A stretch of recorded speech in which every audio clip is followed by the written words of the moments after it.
जादुई तरबूज। यमुना के किनारे एक छोटा सा गांव था। उस गांव में रघुवीर नाम का एक किसान रहता था। वो बहुत ही ईमानदार और मेहनती था। वो सुबह सूरज उगने से पहले ही अपने खेतों में चला जाता था और फिर सारा दिन काम करके शाम को ही वापस लौटता था। एक दिन रघुवीर सो रहा था तो उसके स्वर्गवासी पिता उसके सपने में आए और बोले, रघुवीर, बेटा रघुवीर, तुम इस बार खेत में तरबूज की फसल जरूर उगाना। इस साल तरबूज की फसल तुझे मालामाल कर देगी। सपने में पिता से मिलकर रघुवीर बहुत खुश होता है और सुबह होते ही बैलों को लेकर खेत जा पहुंचता है। खेत की जुताई करता है और उसमें तरबूज के बीज बो देता है। कुछ ही दिनों में तरबूज के पौधे उग आते हैं और रघुवीर उनकी समय पर सिंचाई करता है। फिर तो देखते ही देखते खेत बड़े बड़े तरबूजों से भरा नजर आता है और रघुवीर अपनी पत्नी को खेत दिखाते हुए कहता है, पिताजी ने हमारे सपने में आकर जो कहा था वो सच हो रहा है शांति। ऐसे बढ़िया तरबूज तो किसी के भी खेत में नहीं है। मैं तो कहती हूँ कि जल्दी से व्यापारी को बुलाकर सारे तरबूज बेच डालो जी, बहुत पैसे मिलेंगे। नहीं शांति, इस साल मैं तरबूज व्यापारी को बेचने के बावजूद खुद ही शहर की मंडी में बेच कर आऊंगा। देखना, खूब अच्छे दाम में तरबूज बिकेंगे। रघुवीर अपनी पत्नी से ये कह ही रहा होता है कि तभी वहाँ व्यापारी आ जाता है और रघुवीर से कहता है, अरे रघुवीर, ऐसा ना करो भाई, चाहो तो 1000-2000 ज्यादा ले लो, पर तरबूज हमें ही बेच दो। नहीं भाई, मैं इस साल अपने तरबूज खुद मंडी में जाकर बेच कर आऊंगा। ये कहकर रघुवीर व्यापारी को तरबूज बेचने से मना कर देता है और अगले दिन अपनी बैलगाड़ी में तरबूज भरकर शहर की मंडी में ले जाता है। उसके सारे तरबूज देखते ही देखते बहुत अच्छे दामों में बिक जाते हैं और वो पैसों की थैली भरकर घर लाता है। शांति, ये देखो, हमारे सब तरबूज हाथों हाथ बिक गए और पैसा भी खूब सारा मिला है। ये तो बहुत ही खुशी की बात है जी। अब तो हम अपने सारे तरबूज शहर में ही बेचकर आएंगे। हाँ शांति। रघुवीर ने व्यापारी को तरबूज बेचने से मना कर दिया था, इसलिए वो रघुवीर से चिढ़ने लगा था। वो नहीं चाहता था कि रघुवीर तरबूज बेचकर ज्यादा कमाई करे और फिर अन्य किसान भी उसकी देखा देखी उसको अपने तरबूज बेचने से मना कर दे और खुद ही शहर की मंडी में जाकर तरबूज बेचने लगे। इसलिए वो व्यापारी अपने आदमियों से कहता है, रघुवीर के खेत के सब तरबूज अंदर से प्राकृतिक रूप से लाल और स्वादिष्ट है। हम उसके तरबूज खरीद तो नहीं पाए, मगर आज के बाद मंडी में बेचने का काम हम ही करेंगे। क्यों, सही कहा ना मालिक? बिल्कुल सही कहा काली। तू और जग्गू दोनों मिलकर रघुवीर के खेत से सारे तरबूज चोरी करके ले आओ। व्यापारी का आदेश मिलते ही उसके आदमी रात को रघुवीर के खेत से तरबूज चुराकर एक ट्रक में भर लेते हैं और रातों रात शहर की मंडी में जा पहुंचते हैं। लेकिन मंडी पहुंचते पहुंचते ट्रक में रखे सारे तरबूज अचानक खराब हो जाते हैं और उनमें से दुर्गंध आने लगती है। मंडी में लोग तरबूज के ट्रक से आने वाली बदबू को महसूस करते हैं और एक आरती बोलता है, अबे ओ काली, ये सड़े हुए तरबूज कहाँ से उठा लाया? इनकी दुर्गंध सहन नहीं हो रही है, इन्हें यहाँ से जल्दी ले जा। पर खेत से लाया तब तो ये बड़े ताजा थे, ना जाने यहाँ मंडी में आकर अचानक कैसे सड़ गया। वो मैं नहीं जानता, पर इन्हें लेकर यहाँ से तुरंत रफू चक्कर हो जा, समझा? फिर व्यापारी के आदमी ट्रक में लदे तरबूजों को लेकर जैसे ही मंडी से बाहर आते हैं, ठीक वैसे ही उनसे दुर्गंध आना बंद हो जाती है और वे फिर से ताजा और चमकदार नजर आने लगते हैं। ये देखकर व्यापारी के गुंडे आश्चर्य में पड़ जाते हैं। तरबूज को चेक करने के लिए काली और उसका साथी तरबूज काट कर खाते हैं। कमाल है, तरबूज तो बिल्कुल ताजा और मधुर जैसा मीठा है। फिर मंडी में ये सारे के सारे तरबूज सड़ कैसे गए थे और इनमें से दुर्गंध क्यों आ रही थी, समझ में नहीं आ रहा है। काली उस्ताद, जरूर ये जादुई तरबूज है। हाँ, लग तो मुझे भी यही रहा है। ये कहकर काली चिंता में पड़ जाता है और फिर जग्गू बोलता है, क्या हुआ काली उस्ताद, किस सोच में पड़ गए? सोच रहा हूँ कि अब इन तरबूजों का क्या करूँ। क्यों ना हम इसका यही साइड पर ढेर लगा दें और इन्हें यहीं खड़े होकर बेच डालें उस्ताद। उन दोनों में ये बातें हो ही रही होती है कि तभी ट्रक में रखे तरबूज एकाएक हिलने लगते हैं और फिर से ट्रक से उछल कर नीचे सड़क पर कूदते हुए काली और जग्गू को घेरने लगते हैं। काली उस्ताद, मुझे तो लगता है कि ये जादुई नहीं बल्कि शैतानी तरबूज है और इनके इरादे नेक नहीं है। अबे लग तो मुझे भी यही रहा है कि कहीं ये फुटबॉल बनकर हमारा सिर ना तोड़ दे।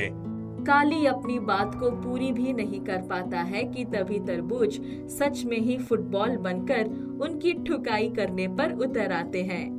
अबे ये तो सच में ही तरबूज नहीं बल्कि कोई और ही बला है। जल्दी से भाग ले और अपनी जान बचा ले। हाँ हाँ काली उस्ताद, भाग लो। ये कहकर काली और जग्गू दोनों सड़क पर गांव की तरफ भाग लेते हैं और तरबूज भी उनके पीछे पीछे लुढ़कते हुए दौड़ने लगते हैं। कुछ दूर जाने पर तरबूज एकाएक बेर जितने छोटे हो जाते हैं और फिर उन दोनों के सिर पर बरसात के ओलों की तरह बरसने लगते हैं। काली उस्ताद बचाओ, आज बच गया तो मैं जीवन भर तरबूज को छूना तो दूर उसकी तस्वीर को छूने की भी हिम्मत नहीं करूंगा। मुझे भी नहीं लगता जग्गू कि ये आज हमें मारे बिना छोड़ेंगे। अरे मान जाओ भाई तरबूज, हमें सजा क्यों दे रहे हो? सजा का हकदार तो व्यापारी है। काली के ये कहते ही सभी तरबूज शांत हो जाते हैं और फिर से अपने असली रूप में आ जाते हैं। उस्ताद, लगता है इन्होंने आपकी बात मान ली। हाँ, शायद ये अब व्यापारी को सबक सिखाने के लिए प्लानिंग कर रहे हैं। उसके बाद सारे तरबूज उन्हें छोड़कर आगे की ओर निकल जाते हैं और फिर कुछ ही देर में व्यापारी के घर पहुंच जाते हैं। व्यापारी उन्हें देखते ही चौंक जाता है। कमाल है, तरबूज खुद ही मेरे घर पर चले आए। लगता है भगवान कुछ ज्यादा ही मेहरबान है और इस साल जमकर मुनाफा होने वाला है। ये कहकर जैसे ही व्यापारी हंसने लगता है वैसे ही सारे तरबूज उसके घर में उद्यम मचाने लगते हैं और उसकी खूब ठुकाई करते हैं। अरे मैं तो मुनाफे की सोच रहा था, ये तो नुकसान ही नुकसान हो गया। लगता है कि कमबख्त रघुवीर ने खेत में तरबूज नहीं टोप के गोले लगाए थे। व्यापारी को रोते पछताते देख सारे तरबूज लुढ़कते हुए वापस दौड़ पड़ते हैं और फिर रघुवीर के खेत में पहुंचकर अपनी अपनी जगह ऐसे लेट जाते हैं मानो कि उन्हें किसी ने बिल से तोड़ा ही नहीं था। जादुई चीकू। एक गांव में कौशल नाम का एक धनवान व्यक्ति रहता था। कौशल के पास बहुत धन होने के बावजूद भी घमंड बिल्कुल नहीं था। वह बहुत ही दयालु और गरीब लोगों की मदद करने वाला व्यक्ति था। वह किसी को कष्ट में नहीं देख पाता था। भगवान, आपका बहुत बहुत धन्यवाद। आपने मुझे इतना धन देने के काबिल समझा। मैं भी आपसे वादा करता हूँ, मरते दम तक गरीबों की मदद करूँगा। हर महीने कौशल अपने घर गरीब लोगों के लिए आयोजन करवाता था और उन्हें भर पेट भोजन खिलाता था। उन्हें कपड़े लत्ते भी देता था। सभी भोजन करके चले जाते। कौशल सभी के झूठे पत्तल उठाकर बाहर फेंकने आता। जब वह सारे पत्तल फेंककर वापस घर जा रहा था तभी उसने देखा एक बूढ़ा इंसान कीचड़ में फंसा हुआ है और निकलने के लिए बहुत कोशिश कर रहा है। कौशल उसके पास जा ही रहा था तभी देखता है वो बूढ़े बाबा बेहोश होकर उसी कीचड़ में गिर गए। कौशल दौड़ता हुआ वहां आया और बूढ़े बाबा को कीचड़ से निकाला और कंधे पर उठाकर अपने घर ले आया। बाबा जी, उठ जाइए। कौशल उस बूढ़े बाबा के ऊपर पानी छिड़कता है। तुरंत उनकी आंखें खुलती हैं। कहाँ हूँ मैं तो कीचड़ में फंस गया था, यहाँ कैसे आ गया? बाबा शांत हो जाइए, अब आप बिल्कुल सुरक्षित हैं। मेरा नाम कौशल है। मैंने ही आपको कीचड़ से निकाला है और यहाँ अपने घर में लेकर आया हूँ। बेटा, तुम्हारा बहुत बहुत धन्यवाद। नहीं बाबा, ऐसा मत बोलिए। ईश्वर ने हम सभी को धरती पर भेजा है तो हम सभी को मिलजुल कर और एक दूसरे की मदद करनी चाहिए। वैसे भी आप तो मेरे पिता के समान हैं। तुम जैसे बच्चे आजकल मिलते कहाँ हैं? कहो, तुम्हें भी अगर मुझसे कोई मदद चाहिए तो मैं जरूर करूँगा। नहीं नहीं बाबा जी, भगवान की कृपा से अभी किसी चीज की कोई जरूरत नहीं है। बेटा, तुम्हें कभी भी मदद की जरूरत होगी तो मैं जरूर तुम्हारी मदद करूंगा। जी बाबा जी, आप बस अपना आशीर्वाद मुझे दीजिए। जुग जुग जियो मेरे बच्चे। चलिए मैं आपको आपके घर तक छोड़ देता हूँ। नहीं बेटा, तकलीफ मत लो, मैं अब भी ठीक हूँ, चला जाऊंगा। बाबा वापस अपने घर चले जाते हैं। कुछ ही देर बाद कौशल को पता चलता है कि उसके चाचा जी का खत आया है। वह आज ही पूरे परिवार के साथ आ रहे हैं।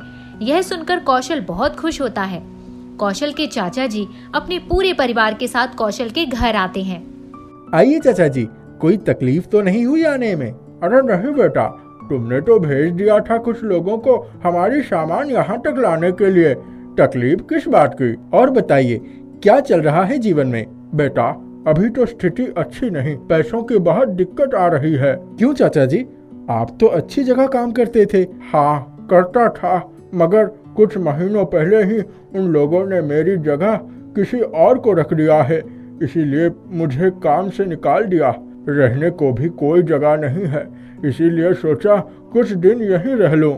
ये तो बहुत बुरा हुआ चाचा जी। आप एक काम कीजिए, कुछ दिन क्यों, आप चाची और चिंटू तीनों यहीं मेरे साथ मेरे घर पर ही रह जाइए, फिर आपको कहीं और जाने की जरूरत नहीं पड़ेगी। नहीं बेटा, मैं तुम पर बोझ नहीं बन सकता। चाचा जी, बोझ किस बात का, आप मेरे चाचा हो, आप मेरे साथ आराम से रह सकते हो।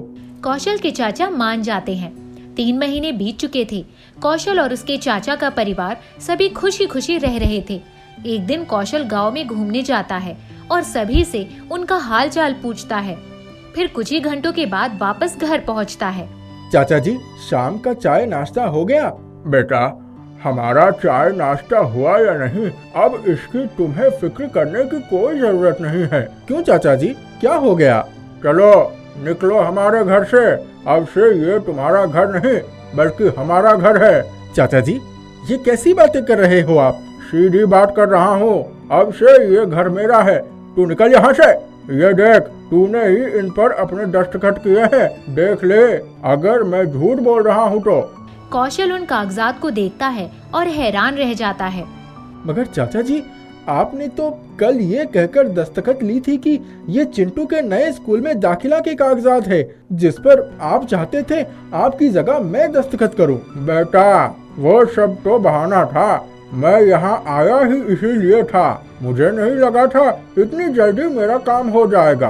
अब चलो निकलो यहाँ से। कौशल के चाचा धक्के मारकर कौशल को घर से निकाल देते हैं। कौशल रोता हुआ घर से निकल जाता है। क्या करूं, अब कहां जाऊं? कौशल उदास होकर एक ओर बैठ जाता है। तभी वहां से वही बूढ़े बाबा गुजरते हैं जिनकी मदद कौशल ने की थी। कौशल को इस तरह परेशान देखकर कौशल के पास आते हैं। बेटा, क्या हुआ, तुम इस तरह यहाँ उदास क्यों बैठे हो? अरे बाबा जी, आपको क्या बताऊं मेरे साथ क्या हुआ है। बेटा, तुम बिना हिचकिचाए मुझे अपनी समस्या बता सकते हो, बोलो बेटा। कौशल सारी बातें बाबा को बताता है। बेटा, तुम्हारे चाचा ने तुम्हारे साथ बहुत गलत किया है। जी बाबा जी, अब आप ही बताइए, ऐसी हालत में मैं कहाँ रहूंगा। बेटा, तुम्हें याद है मैंने कहा था कभी भी मदद की तुम्हें जरूरत होगी तो मैं जरूर तुम्हारी मदद करूंगा। तुम चलो मेरे साथ, मेरे घर पर रहना, और मेरे पास ढेर सारे चीकू के पेड़ हैं, मैं चीकू की खेती करता हूँ। तुम चलो, तुम भी मेरा काम में हाथ बटा लेना। यह सुनकर कौशल थोड़ा सोचने लगता है। क्या हुआ बेटा, सोच क्या रहे हो, चलो मेरे साथ। कौशल बाबा की बात मान जाता है और बाबा के साथ उनके घर आता है। बाबा एक झोपड़ी बनाकर रहते थे। कौशल भी वहीं रहने लगा। बाबा देखिए, पेड़ में ढेर सारे चीकू लगे हुए हैं। हाँ बेटा, इस बार तो बहुत ज्यादा ही चीकू उग रहे हैं। बाबा, क्या मैं इन चीकू को तोड़कर बाजार लेकर बेचने जाऊं? इससे हमारे पास पैसे भी आ जाएंगे। हाँ, मैं ही थोड़ा थोड़ा ले जाकर बेचता था, अब इतनी शक्ति कहाँ बची मेरे शरीर में। आप चिंता ना करें, मैं सब कुछ अच्छे से संभाल लूंगा। पूरे गांव में यह बात फैल जाती है कि कौशल के चाचा ने उसके साथ बहुत बुरा किया है। जब कौशल चीकू लेकर गांव के बाजार में बेचने आता है तो सभी उसे देख ही रहे थे। आप सभी मुझे ऐसे क्यों देख रहे हैं? हाँ, मेरे साथ धोखा हुआ है, मगर कोई बात नहीं, मैं वापस अपनी जिंदगी शुरू करना चाहता हूँ। आइए, आप सभी आकर चीकू खरीदिए और खाकर बताइए कैसा स्वाद है। सभी को कौशल के किए सभी मदद याद आते हैं। सभी तुरंत कौशल की दुकान के पास भीड़ लगा लेते हैं और चीकू खरीदने लगते हैं। कुछ ही देर में चीकू बिक जाते हैं। कौशल वापस बाबा के घर आता है और सारे पैसे उन्हें दे देता है। बाबा जी, ये लीजिए, चीकू बेचकर इतने पैसे मिले हैं। बेटा, इन सभी पैसों को तुम ही रखो, सारी मेहनत तुम्हारी ही है। नहीं नहीं बाबा जी, ये आप रख लीजिए। अच्छा, कल जो पैसे मिलेंगे वो मैं लूंगा, आज वाला तुम ही रखो। कौशल बाबा की बात मान जाता है। अगले दिन जब कौशल पेड़ से चीकू तोड़ रहा था, तभी पेड़ पर लगी चीकू कहती है, अरे रुको, मेरी बात सुनो, मेरी बात सुनो। अरे तुम कौन हो? मैं एक जादुई चीकू हूँ, मुझे तोड़ो, फिर देखना कमाल। कौशल उस चीकू को तोड़ता है और देखता है वह चीकू कुछ ही क्षण में आम चीकू से सोने की चीकू में बदल जाती है। यह देखकर कौशल को उसकी आंखों पर विश्वास नहीं होता और वह चीकू को अंदर झोपड़ी में ले जाकर रख देता है। अगली सुबह वह देखता है कल उसने जहाँ चीकू तोड़ा था वहाँ वापस से एक चीकू लगा है। वह चीकू कौशल से कहती है, हर रोज यहाँ एक नई जादुई चीकू उग जाएगी और तुम्हारे तोड़ने के बाद वह सोने में बदल जाएगी। यह सुनकर कौशल खुश हो जाता है और उसे तोड़कर अंदर झोपड़ी में रख देता है और बाकी की चीकू तोड़कर बाजार में बेचकर आता है। हर रोज सोने के चीकू पाकर कौशल खुश था, मगर कुछ समझ नहीं पा रहा था कि ये कैसे हो रहा है। वह बाबा से बात करने की सोचता है। बाबा जी, मुझे हर रोज एक सोने का चीकू मिल रहा है, क्या आप इसके बारे में कुछ जानते हैं? यह सुनकर बाबा हंसते हैं और कौशल से थोड़ी दूर चले जाते हैं। क्या हुआ बाबा जी? वह बाबा जी एक जादूगर में बदल जाते हैं। यह देखकर कौशल आश्चर्यचकित रह जाता है। क्या आप बाबा जी नहीं तो आप कौन हैं? मैं एक जादूगर हूँ। सुना था तुम बहुत लोगों की मदद करते हो, तो सोचा तुम्हारी परीक्षा ली जाए। इसीलिए मैं कीचड़ में फंस गया था और फिर बेहोश हो गया था। तुमने जिस तरह मेरी सेवा की, मैं समझ गया था तुम सच में बहुत अच्छे इंसान हो। फिर मैंने तुम्हें मुसीबत में देखा तो मुझसे देखा नहीं गया और मैं तुम्हारी मदद करने चला आया। ये सभी चीज मेरे द्वारा बनाई गई है। सभी चीकू के पेड़ पर जादुई चीकू फलते हैं। सभी पेड़ से एक एक सोने के चीकू मिलेंगे तुम्हें। मुझे तो विश्वास ही नहीं हो रहा है। ये सब सच है और देखना जल्द ही तुम्हारा वो घर तुम्हें वापस मिल जाएगा। इतना कहकर जादूगर गायब हो जाता है। कौशल अपने काम में लग जाता है। कई दिनों तक कौशल के चाचा को और उसके परिवार वालों को जादूगर भूत बनकर डराता है। वे सभी डर जाते हैं और उसके चाचा वापस उसे उसका घर देकर वहां से अपने परिवार के साथ भाग जाते हैं। अब कौशल को वापस से सब कुछ मिल जाता है। वह पहले की तरह सबकी मदद करना शुरू कर देता है और खुशी खुशी रहने लगता है।